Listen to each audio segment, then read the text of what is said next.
शब्द बिना सारा जग अंधा, और बिन सतगुरु सब भरममयी।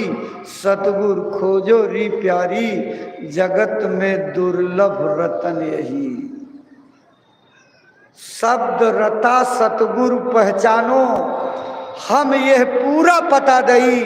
हम सतगुरु का पूरा भेद बताते हैं कि जो शब्द का मार्ग बतावे, शब्द का रास्ता बतावे, शब्द का भेद बतावे, शब्द को पकड़ने की युक्ति बतावे, शब्द में लय होने का साधन बतावे, शब्द में मिल करके शब्द का रूप होने की कला सिखावे, वही सतगुरु है।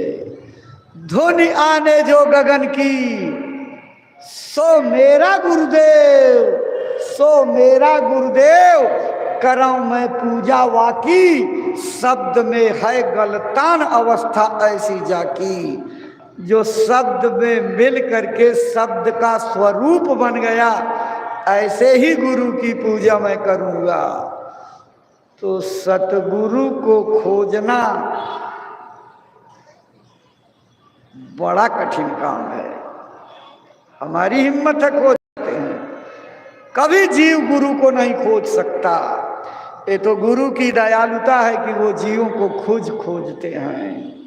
हमने गुरु को नहीं खोजा, गुरु ने हम नाचीज जीवों को खोज करके अपनाया, अपनी गोद में बिठाया, अपने कल्याण का खजाना खोल करके नाम दिया और आशा की, मेरा भरोसा और विश्वास करके बताए गए रास्ते पर चल करके अपना कल्याण कर लोगे।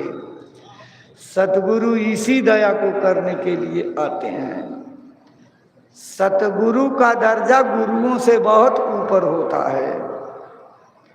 इस संसार में अपने अपने महिमा और काम को लेकर के 6 प्रकार के गुरु बताए गए हैं। कौन कौन से? प्रथम गुरु हैं पितु और माता, जो हैं रक्त बीज के दाता। इस संसार के सबसे पहले गुरु माता और पिता हैं, जिनके रक्त और वीर्य के संयोग से हमारे शरीर का निर्माण होता है।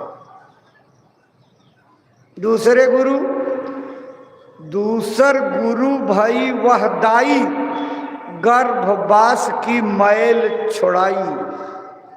वह दाई जो पैदा होने के बाद हमारे चारों तरफ लिपटी हुई गर्भ की मांस और उसके पिंजर की गंदगी को साफ करके इस संसार में हमको स्वच्छ और साफ सुथरा करके लोगों को गोद में बैठाने लायक बनाती है, वो दूसरा गुरु है।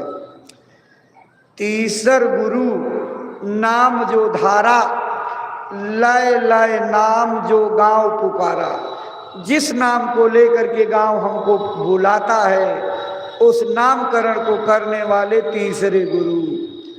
चौथा गुरु, जो शिक्षा दीना, तब संसारी मार्ग चीन्हा। इस संसार की अच्छी बुरी भली बदी चीजों का बोध कराने वाले, अच्छाई और बुराई का बोध कराने वाले, कौन रास्ता चलने लायक कौन नहीं चलने लायक, इसकी शिक्षा देने वाले गुरु चौथे गुरु हैं। पांचवा गुरु, जो दीक्षा दीना, राम नाम का सुमिरन कीना। वह पांचवें गुरु हैं जो हमको भगवान को याद करने के लिए प्रेरित करते हैं, राम नाम को सुमिरने की शिक्षा देते हैं, अच्छे संस्कार को पैदा करने वाली नसीहत देते हैं। वो पांचवें गुरु हैं।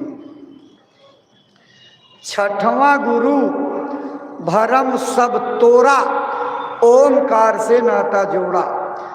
ये उस समय की बात है जिस समय यौगिक विद्या का विधान था। योग के द्वारा लोगों का कल्याण होता था।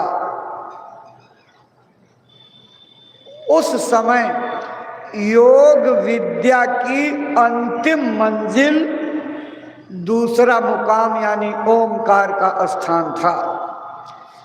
वेदों की रचना ओम ब्रह्म के स्थान के